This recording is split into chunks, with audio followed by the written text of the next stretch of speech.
I got this lawnmower from Facebook Market, and the price was like $40, and I didn't even look. And it's running condition, but there was like a tape over here. It's kind of like a, degrading, and there's like hole and crack, which is not that bad for $40.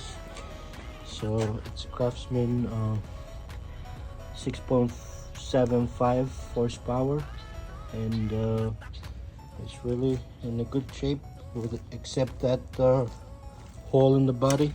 And, let's try it.